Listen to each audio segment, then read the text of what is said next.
Ok, vamos continuar essa série de mensagens falando um pouquinho sobre otimismo. E a amargura no coração é um negócio que é complicado de lidar. Não sei se você já passou por isso, mas já viveu com gente negativa? Gente que tudo que você fala parece que só vê a coisa ruim, só vê o lado ruim das coisas, só vê o problema, só vê a dificuldade, só vê o que não dá certo. Tudo que você tenta falar, a pessoa... Parece aquela história antiga que se contava, sabe?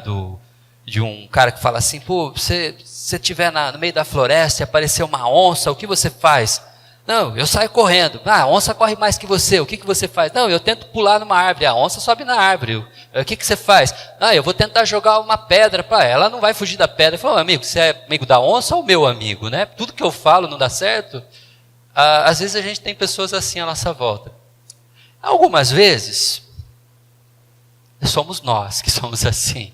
E é preciso uma dose de otimismo para poder perceber e tentar mudar. Mas, como eu já venho falando, você ser apenas otimista por ser otimista por otimismo, ser um motivo ou ser uma motivação certa, a gente na verdade acaba se transformando num bobo alegre. Uma pessoa que sempre tem coisas boas para falar, mas sem fundamentos. E aí a gente vira o brincalhão, aquela pessoa que ninguém nunca vai levar a sério. Eu não estou falando isso. Eu estou falando durante esses domingos com vocês, para a gente ter sim uma visão otimista, mas centrada em Deus. Eu estou falando para a gente fazer reflexões na palavra de Deus e conseguir, através da leitura e do conhecimento que o Santo Espírito nos dá, a sabedoria que Ele nos dá, conseguir perceber que existem sim coisas boas. Existem sim maneiras de nós escolhermos e fazermos coisas melhores. E percebemos que Deus pode sim transformar as coisas. Falamos no primeiro domingo, estudando ali o texto do apóstolo Paulo, e percebendo que o Evangelho é o poder de Deus que transforma tudo e a todos, e podemos crer sim, que através do Evangelho e em Deus tudo se faz novo.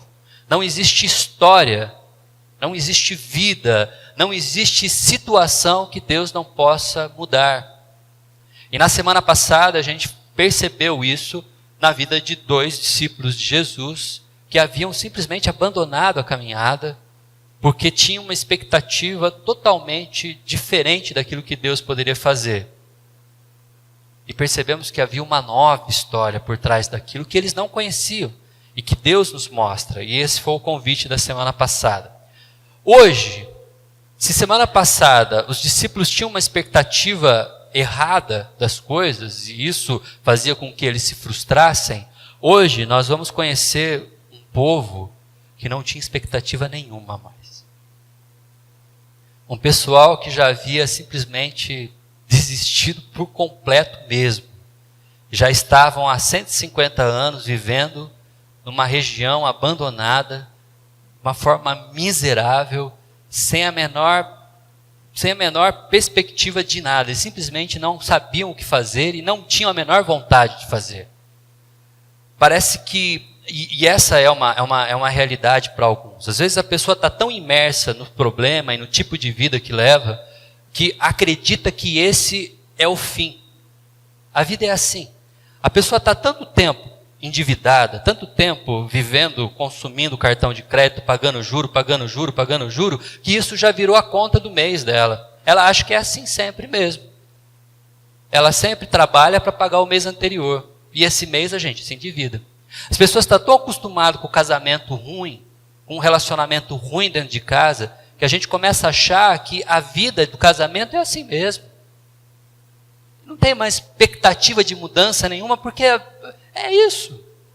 Não muda. A gente está tão acostumado a não se dar bem com os próprios filhos, que a gente começa a acreditar e viver como se a vida com os nossos filhos vai ser sempre esse embate. Nunca vai haver harmonia de novo, aquelas coisas que a gente tinha no começo, quando eles eram criancinha, que pulava no colo. Não, isso passou. Agora eles já estão adultos, cuidam da própria vida, e agora a gente não tem mais esse relacionamento, e a gente começa a achar que é assim. A gente começa a acreditar que não tem mais uma mudança. Isso lembra uma experiência uma experiência um pouco antiga, feita com animais, com cães. A história é muito triste, eu não gosto dessa experiência, mas a experiência já foi feita no passado, os cãezinhos que passaram por essa experiência já não existem mais, já sofreram, e o que sobra hoje é a experiência de quem fez, né? Mas eu não gostaria de que fosse repetido, não. Mas por quê? Porque judiava dos animais para se perceber isso. Vou contar como é que funcionava. Eles colocavam os cães em uma espécie de uma jaula, um caixote, e esses cães eles tomavam choque com uma certa frequência. Tocava uma sirene e eles tomavam choque. Uma das jaulas tinha um compartimento ao lado, aonde os cães que tomavam choque e começavam a se debater por causa do choque, no desespero pulavam para o outro lado da jaula e percebiam que lá não tomava choque. Então toda vez que tocava a sirene, eles ficavam desesperados e pulavam para o outro lado. Na hora de tomar o choque, eles simplesmente reagiam e pulavam para o lado que não tinha choque. Mas havia uma outra jaula com outros cães, que simplesmente não tinha lugar para fugir. Eles tomavam choque e eles no começo pulavam desesperados e tentavam sair dali, mas não tinha para onde ir. E eles começaram com o tempo a simplesmente se acostumar com o choque. Quando tocava a sirene e vinha o choque, eles simplesmente deitavam no chão e suportavam os choques. Eu sei, como eu disse, é uma experiência triste. Isso foi feito ano passado. Hoje acho que ninguém permitiria uma experiência desse tipo. Mas a lição dessa experiência é que o comportamento humano é exatamente esse. A gente, às vezes, toma alguns choques na vida. E a nosso desespero, a gente se sacode, pula e tenta achar um lugar onde isso não nos incomoda e tenta achar um jeito de se livrar do choque. Mas há pessoas que já tomam choque há tanto tempo que já não tem mais reação. Simplesmente não pula, não procura um lugar e acha que é simplesmente assim. O que aconteceu? Eles pegaram esses dois tipos de cães e colocaram numa jaula onde tinha escapatória. Os cães que estavam acostumados a fugir, fugiram. Os que estavam acostumados a suportar o choque, mesmo tendo para onde ir e mesmo vendo os outros cães fugindo, se deitavam e suportavam o choque. Então, o que é preciso? Uma nova perspectiva algumas vezes. E é isso que nós vamos falar hoje. Nós vamos estudar o texto de Neemias, capítulo 1 e capítulo 2. Eu não vou ler os capítulos inteiros, porque os textos são longos. Mas você vai poder ler na sua casa e ler todo o contexto que eu vou ler para vocês. Eu vou pontuar e mostrar para vocês em Neemias como essas pessoas que viviam na cidade de Judá, que é a região onde o problema está acontecendo, já não reagiam aos choques. Eles estavam tão acostumados com a miséria, a destruição na qual eles viviam, que eles simplesmente, quando viam os choques, eles se deitavam e suportavam, simplesmente assim. Pessoas que estão imersas em dificuldades há tanto tempo, imersas em problemas há tanto tempo, se acostumam com eles. E é preciso que alguém, é preciso que alguma coisa, é preciso uma mudança para poder gerar perspectivas novas, para poder ver o lado cheio do copo, para poder ver saída, para poder ver solução. Essa é a visão otimista centrada em Deus. Essa visão otimista, não apenas abobada, não apenas um bobo alegre querendo fazer brincadeira e piada de tudo. Não é disso que eu estou falando, mas eu estou falando de pessoas que conseguem analisar a sua situação e, de fato, encontrar perspectivas para solucionar e para melhorar. E para isso, então, eu vou fazer diferente do que eu fiz nos outros domingos.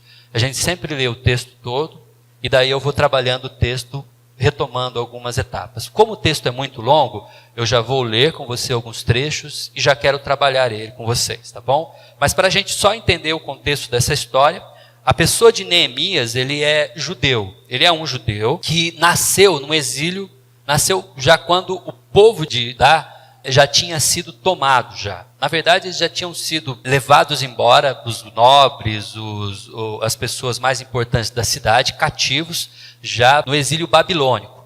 Mas o que aconteceu foi que com o tempo, a própria Babilônia foi tomada pelos persas. E aí você tem uma mudança de reino em cima daquelas pessoas que haviam simplesmente sequestrado as pessoas mais importantes e a maioria das pessoas da cidade de Judá. Quem que ficou em Judá? Os pobres, os miseráveis. Judá, aquela cidade foi praticamente destruída. O templo foi destruído, os muros foram derrubados. Como que uma cidade garantia comércio, por exemplo, uma cidade sobreviver nesse tempo? Ela precisava ser murada, ser fortificada para dar segurança para as pessoas poderem entrar e sair da cidade nos momentos certos. Durante o dia abriam-se os portões, os comerciantes entravam com seus produtos, trabalhavam, pernoitavam ali algum tempo e depois iam embora com as suas trocas, suas permutas. Mas como a cidade estava destruída, ninguém mais entrava na cidade. Só os moradores ficavam ali, porque era uma cidade perigosa, não oferecia segurança. Nós vivemos hoje em dia em cidades, em casas muradas. Imagine você na sua casa com seus muros derrubados, sem a cerca elétrica, com os portões queimados.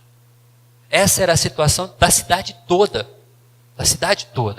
Neemias, ele tinha nascido fora porque ele já vinha de uma família que havia sido exilada.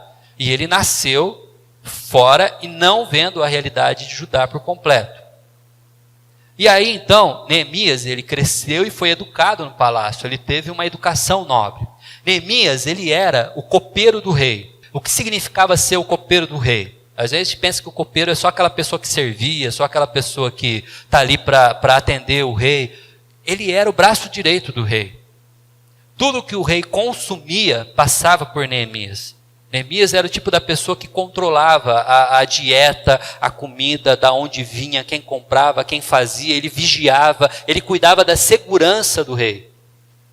Ele era o braço direito do rei. E essa pessoa de Neemias que vai ser usada por Deus para trazer uma nova perspectiva para ajudar. Então eu quero ler com vocês, já lendo então já do primeiro capítulo, eu quero destacar já logo no início, tá, para a gente começar a entender esse contexto. O livro todo de Neemias é escrito por ele mesmo, onde ele narra, ele faz um diário de todos os acontecimentos que ele vive. E ele diz assim, as palavras de Neemias, filho de Acalias, no ano do mês de Quisleu, que é provavelmente novembro, dezembro, no 20º ano, enquanto eu estava na cidade de Suzã, Hanani, um dos meus irmãos, veio de Judá com alguns outros homens, e eu lhes perguntei acerca dos judeus que restaram, os sobreviventes do cativeiro e também sobre Jerusalém. E eles me responderam, aqueles que sobreviveram ao cativeiro e estão lá na província, passam por grande sofrimento e humilhação. O muro de Jerusalém foi derrubado e suas portas foram destruídas pelo fogo. Quando ouvi essas coisas, sentei-me e chorei. Passei dias lamentando, jejuando e orando ao Deus dos céus. Até aqui para a gente começar. O que se passa agora nesse momento? Neemias tem um relato, ele tem relato de pessoas que vêm de Jerusalém, pessoas que estavam lá, que tá na cidade de Judá, pessoas que viram, um deles é o irmão dele, que está voltando dessa viagem, dessa visita, traz notícias, as notícias não são boas, está tudo desolado, está tudo destruído, e aí você tem Neemias tendo essa notícia do que, e detalhe, Neemias está tendo um relato, ele não viu com os próprios olhos, ele está tendo um relato do irmão dele, um relato que provavelmente foi muito mais amplo do que o texto está mostrando para a gente, com mais detalhes, com mais caricaturas do cenário de Judá, e Neemias está tendo essa visão do que está acontecendo lá em Judá. Detalhe, Neemias não é de Judá. Ele é como um cidadão judeu que nasceu fora. Ele tem a cidadania, mas ele nunca viveu lá, ele nunca morou lá. Ele mora no palácio, ele tem uma vida abastada, ele tem uma situação confortável. Neemias, ele simplesmente não tem a menor necessidade pessoal de se envolver com esse problema. Mas ele é a pessoa que Deus vai usar. E aí vem então nossa primeira questão aqui, para se ter uma nova perspectiva, uma pessoa que consegue perceber perspectivas diferentes da destruição, pessoas que conseguem enxergar perspectivas diferentes do problema, conseguem notar saídas, conseguem perceber maneiras disso acontecer, são pessoas que buscam intensamente, ou têm uma busca intensa por uma resposta de Deus. Neemias, ele passa durante um tempo orando. O texto diz, depois de 5 até o final do capítulo 1, mostra um trecho da oração de Neemias, mas o caso é que de novembro, mais ou menos, até março, Neemias passa constantemente orando pela situação de Judá. Detalhe, ele não passa apenas orando, ele passa orando, chorando e jejuando pela situação de Judá. Pessoas que conseguem perceber uma saída são pessoas que, em geral, têm uma busca incessante por respostas de Deus. Nós já conversamos isso em outro momento. Talvez a oração tenha ficado como um momento em que a gente ora a Deus e simplesmente percebe porque a gente já tem um problema. Aqui é uma situação um pouco diferente. Olha só o que a oração faz na vida de Neemias. Sensibilidade sobre momentos complicados. Hanani, o irmão de Neemias, apesar de ter estado em Judá, ter visto o que aconteceu, não tem a mesma reação de Neemias.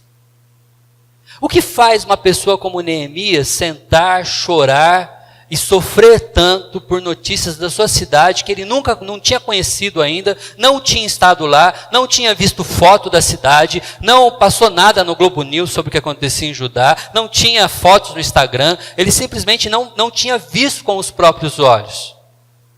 Neemias tem sensibilidade, porque a busca que ele tem por Deus não é uma busca imediata. Ele não para buscar Deus quando o problema chega. Ele já é um homem, ele já é uma pessoa que já tem um relacionamento intenso com Deus.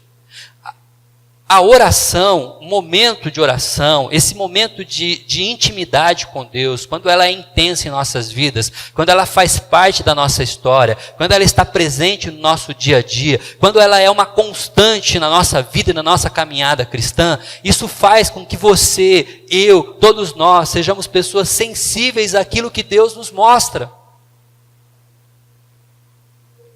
A oração ela não era para ser algo para ser usado como se fosse uma ferramenta de ajuda nos momentos em que a crise aparece. Mas todo o contexto da vida de Neemias, e você pode ler todos os capítulos que tem, você percebe que a oração, ela não é uma ferramenta de apoio. A oração é um instrumento de relacionamento que Neemias tem com Deus. Ela é um convite a você estar em constante contato com Deus. E é isso que gera sensibilidade no coração de um homem como Neemias. Quando ele tem a notícia, ele reage de uma forma sensível. Sensibilidade. E aí você começa a entender por que quando você está lá no seu dia a dia, no seu trabalho, ou no seu momento doméstico, conversando às vezes com um vizinho ou outro, uma pessoa do meio conta uma situação em que ela vive. Uma situação complicada. Um colega comenta sobre uma dificuldade no casamento. E aí o que todo mundo faz? Dá um tapa nas costas, dá uma risada, vamos marcar um churrasco que a gente resolve. Ah, isso aí é assim mesmo. A relação é tudo assim. Né? E sabe o que é isso? Arruma um tanque de roupa para lavar que conserta. Né? Faz esse comentário machista. Ou o contrário, às vezes. Né? Troca, arruma outro. Amiga fala para outra amiga.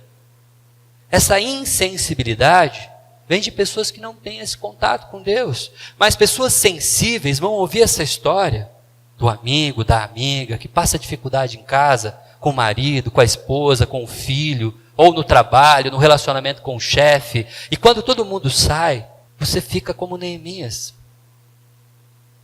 Incomodado. Eu preciso dar uma resposta. Eu tenho que dizer alguma coisa. Eu preciso ajudar essa pessoa. E é aquele momento que você chama a pessoa, que você entra em contato, que você conversa com ela, que você diz assim, olha, isso que você está vivendo não é normal. Essa sensibilidade vem de pessoas que têm uma busca incessante por respostas de Deus. Ainda, serenidade antes de tomar decisões. Neemias espera 4 meses para tomar uma atitude. Neemias, quando ele fica sabendo, ele não roda a baiana, não desce do salto, ele não faz um escarcéu, um escândalo, fazendo assim, não, vamos resolver isso, vamos botar tudo abaixo, vamos tacar fogo em ônibus, não, Neemias, ele tem serenidade, ele conversa com Deus, ele busca a Deus, ele espera ter certezas no coração vindas do alto, ele não sai tomando atitude sem pensar, ele espera. E olha como é incrível, às vezes nós vivemos situações na vida que nós passamos anos fazendo errado. Agindo errado com a esposa, trabalhando de forma errada, dando mau testemunho na vizinhança, enrolado com vícios, com problemas, com mentiras. A gente passa 20, 30 anos vivendo assim mal, fazendo as coisas do jeito errado, fazendo as coisas do jeito que Deus não aprova, fazendo as coisas do jeito que envergonha o evangelho. Aí a gente tem um momento assim de busca intensa por Deus. Ótimo, isso é maravilhoso. Mas só que a gente quer que resolva em 2 dias. Aí você tratou mal o seu filho desde que ele nasceu. Você sempre foi ogro, sempre foi grosso, sempre foi estúpido, nunca foi gentil, nunca foi amigo, nunca foi parceiro, nunca quis conhecer a vida dele, a história dele, os problemas dele, os amigos dele, nada. Aí seu filho já está com 30 anos, nem gosta de olhar para a tua cara, mal te visita. Aí você tem esse momento de caiu a ficha. Aí você ora, chora, fala com Deus, aí chama seu filho para um churrasco. Aí você quer que nesse primeiro dia seu filho já resolva tudo? Meu amigo, vai demorar. Vai levar tempo. A busca incessante por Deus vai te ajudar a ter serenidade para tomar decisões. Nós estamos buscando novas perspectivas, eu já preciso te dizer, isso não é instantâneo. Como dizia minha mãe, não é Nescau. Nescau é instantâneo, né? Nescau você mexe e já toma o seu chocolatado. Mas novas perspectivas não é do dia para a noite. Se você tratou as suas finanças de forma errada, não vai ser amanhã que Deus vai resolver, vai levar tempo. Se você agiu errado no seu trabalho, trabalhou errado, ensinou gente a trabalhar errado, não vai ser amanhã que você vai resolver, vai demorar. A busca por Deus vai te ajudar a esperar, e vai te ajudar ainda mais, vai te ajudar a ter uma percepção das possibilidades presentes. Você vai poder enxergar com clareza, e vai poder saber o que fazer. Olha só como acontece, o rei me disse, o que você gostaria de pedir? Isso acontece 4 meses depois que Neemias está orando. 4 meses. 4 meses chorando, jejuando e orando por Judá. E de repente o rei simplesmente chega para Neemias e fala, o que você gostaria de me pedir? Nesse momento, Neemias simplesmente narra para o rei tudo o que ele precisa. Como Neemias estaria preparado para responder ao rei naquele exato momento? Era a única chance que ele teria. Se ele não soubesse de nada, se ele só tivesse ficado murmurando, se ele só tivesse ficado chorando, se ele não tivesse pensado, se ele não tivesse racionalizado com clareza, se ele não tivesse percebido as possibilidades e tudo o que ele precisava para reconstruir os muros e ajudar a cidade de Judá, ele ia falar o que para o rei? Mas ele era um homem de oração. Ele tinha sensibilidade, ele tinha serenidade e ele conseguia perceber as possibilidades. E aí quando o rei diz para ele, ele tem um relato. Eu preciso de madeira, eu preciso de pessoas, eu preciso de um tempo para viajar. E o rei diz para ele assim, aí quanto tempo você vai ficar fora? Tanto tempo. O texto diz, eu dei uma data para ele, dizendo, eu preciso ficar tanto tempo fora, exatamente tantos dias fora. É só uma pessoa que tem essa busca, que tem esse relacionamento com Deus, que consegue ao longo do tempo ir se planejando, ir calculando, ir medindo, ir se arrumando, ir ajeitando, ir acertando a casa, porque na hora que o rei disse para ele, ele já tinha uma solução. Mas ainda, o interessante nesse trecho do capítulo 2, versículo 4 e 5, é que naquele momento, eu gosto muito de um teólogo, Paul Freston. Paul Freston, ele analisa esse texto de Neemias, dizendo que nesse momento Neemias faz uma oração flecha. Ele diz exatamente isso. É aquela oração que você está assim, naquele momento, assim que você fala, Deus, eu preciso, me ajuda, eu tenho que resolver isso agora. E você pega e vai. Ele fala que o problema na maioria dos cristãos é que a gente tenta resolver tudo que a gente faz na oração flecha. A gente vive de oração flecha. A gente sobrevive de oração flecha. Obrigado pelo alimento, em nome de Jesus, amém. Pai, abençoa fulano, em nome de Jesus, amém. Deus, eu preciso de uma saída para isso, em nome de Jesus, amém. E só. São orações flechas o tempo todo. Esse relacionamento superficial com Deus, só para esses momentos. E o Paul Freston diz que Deus responde à oração flecha de Neemias, porque o relacionamento de Neemias é intenso com Deus.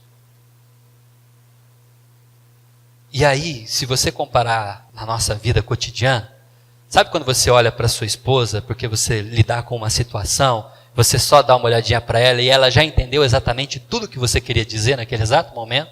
Ela já compreendeu e até deu uma risada porque entendeu a piada só com o jeito que você arqueou a sobrancelha? Sabe?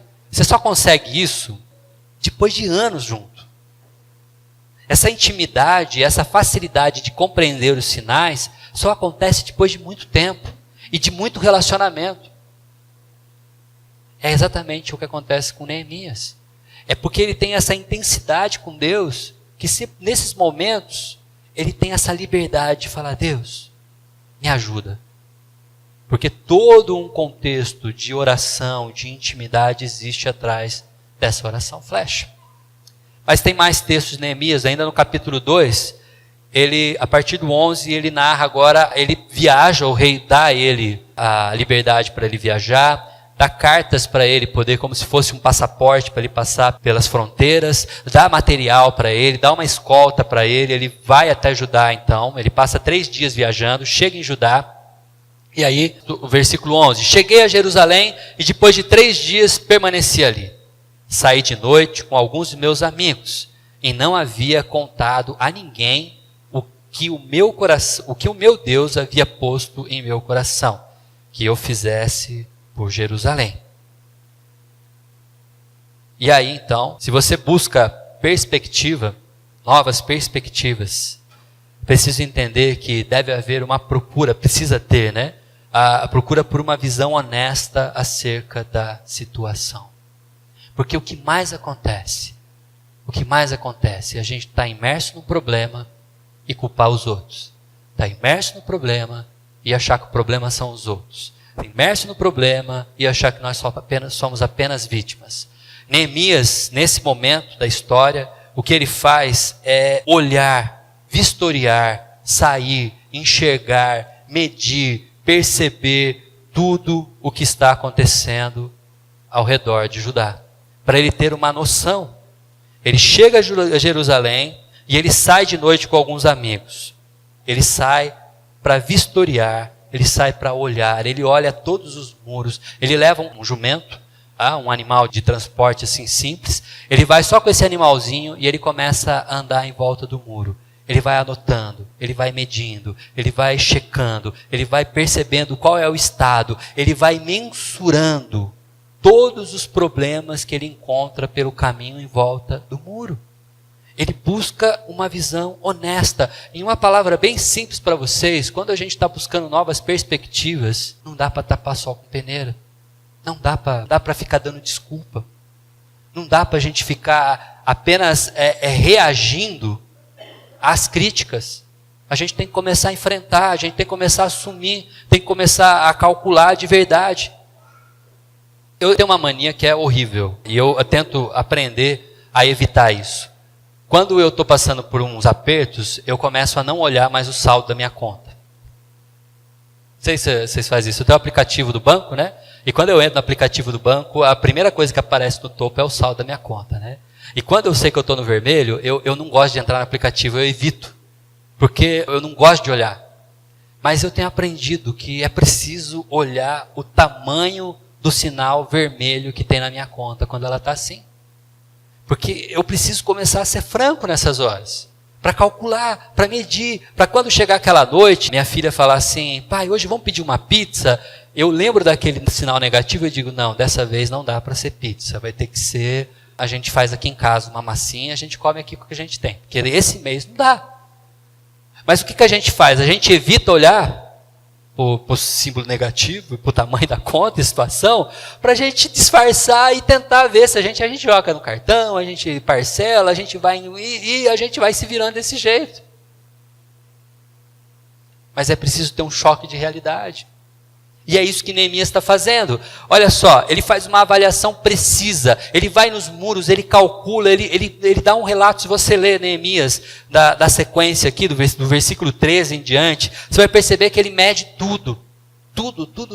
Ele faz uma avaliação precisa. Ele precisa saber cada tijolo que está faltando, cada porta que precisa ser reconstruída. São vários portões. O capítulo 3 narra todos os muros, todos os portões, todos os ferrolhos, trancas, fechaduras, tudo que é feito, tudo que precisa ser construído.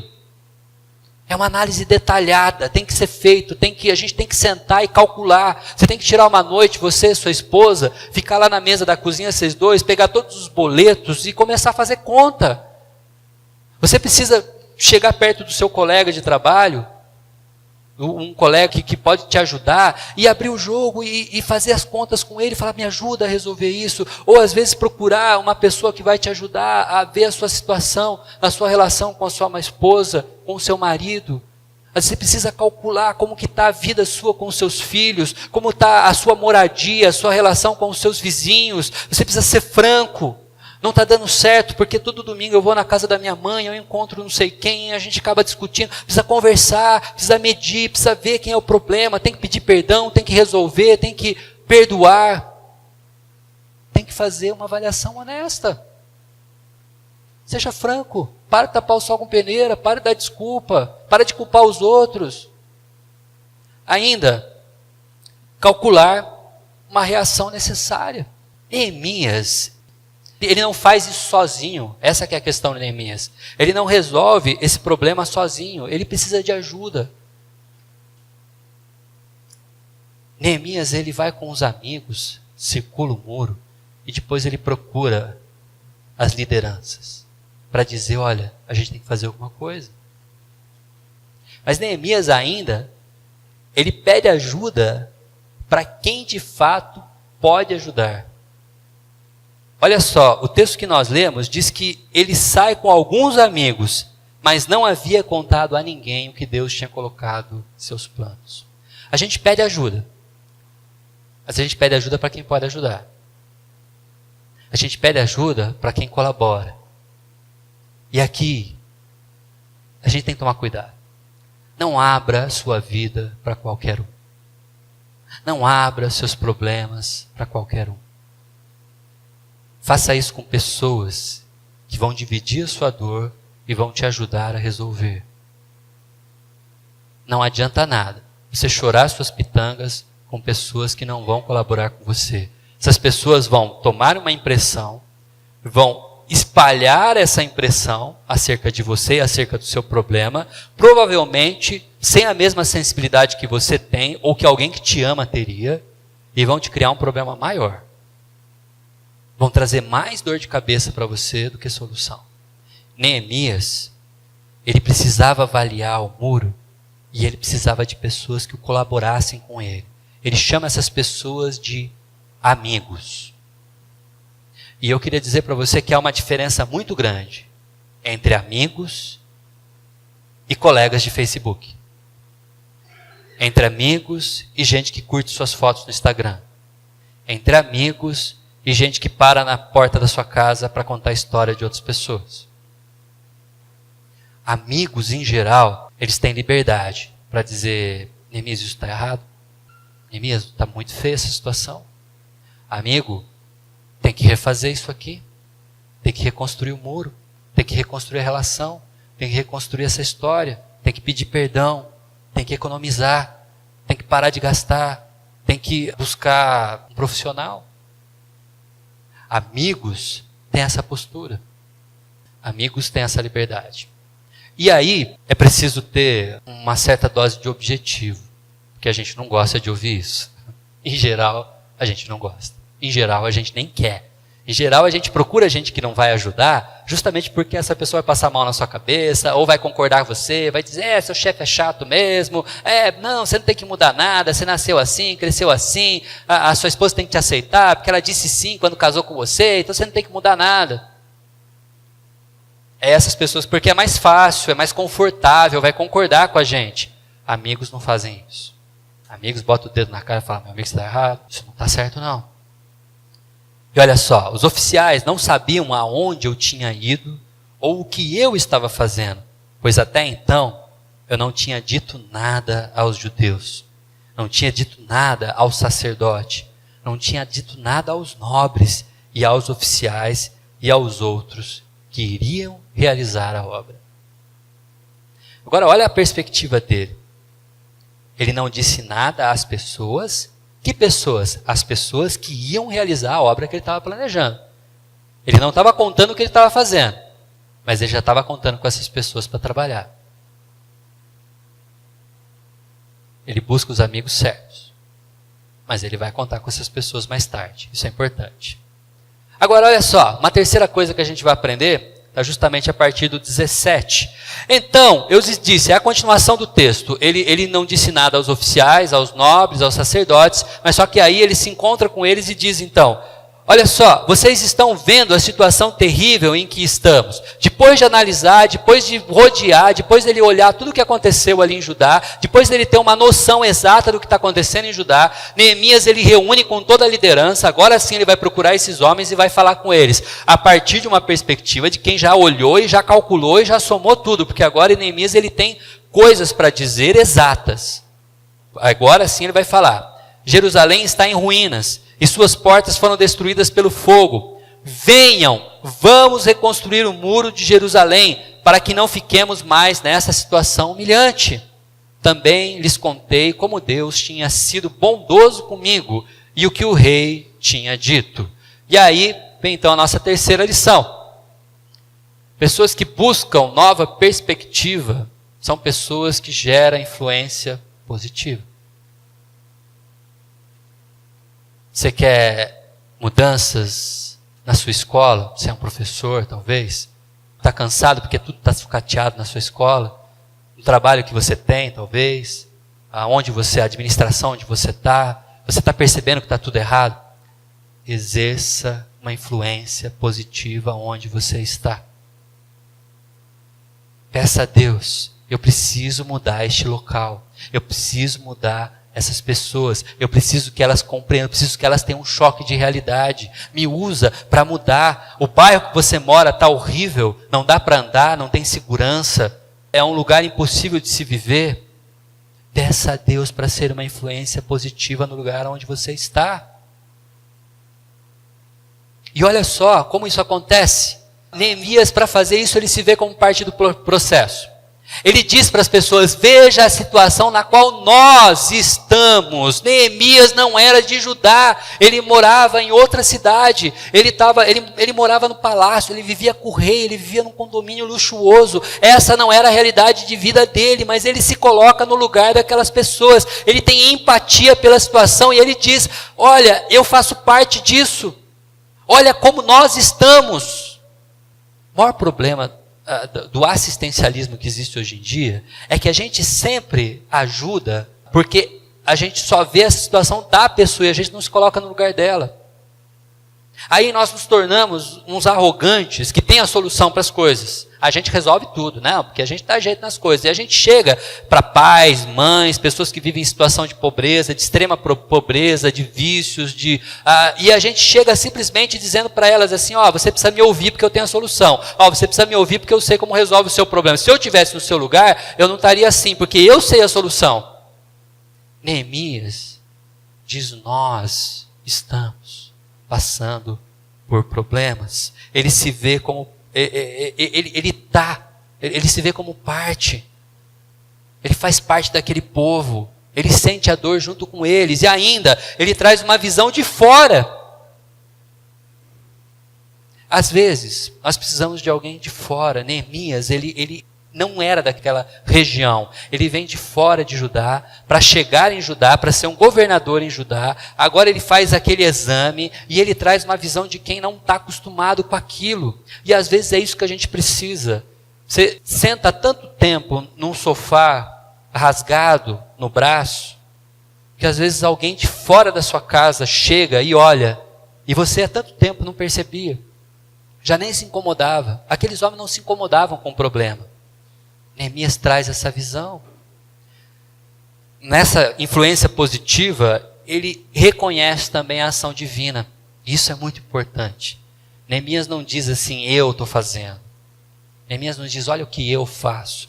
Olha o que eu consegui para vocês. Olha o que eu trouxe. Eu trouxe madeira, que eu consegui com o rei. Eu fiz, eu estou aqui para... Não.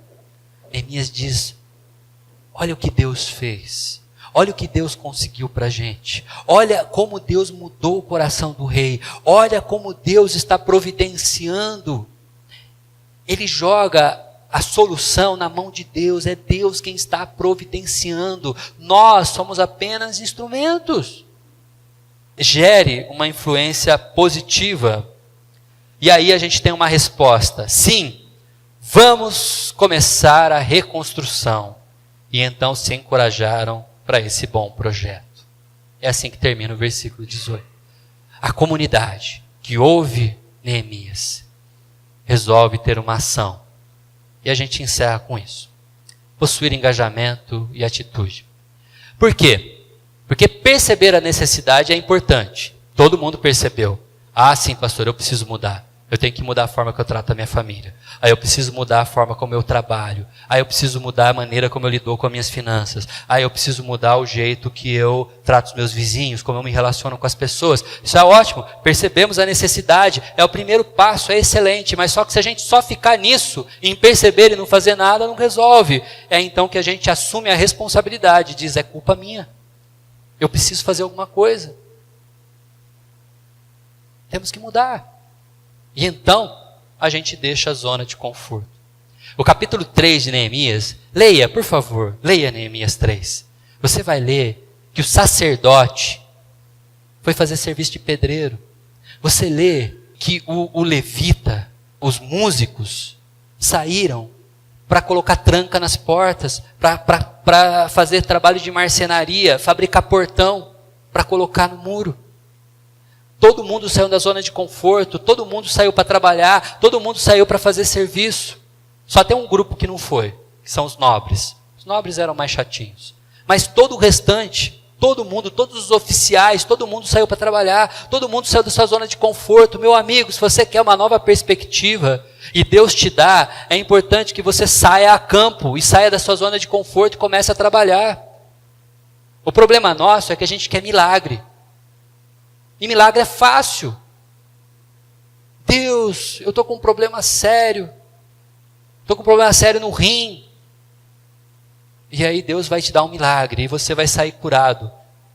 É muito mais fácil do que eu começar a beber água regularmente. É muito mais fácil que eu começar a cuidar da minha saúde. É muito mais fácil que eu assumir que eu sou irresponsável comigo mesmo. Eu deveria descansar mais, deveria cuidar mais de mim mesmo. O milagre resolve. O milagre é simples, o milagre não exige sacrifício, não exige esforço, mas Deus nos convida a deixar nossa zona de conforto. É preciso ter engajamento, é preciso ter atitude. Já sabe o que tem que fazer? Faça!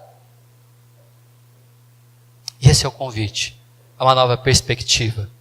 Busca intensa por resposta. Um Deus.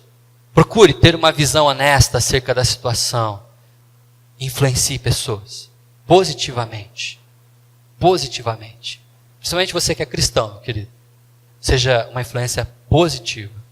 E por fim, tenha engajamento, tenha atitude. Deus possa nos abençoar. Amém?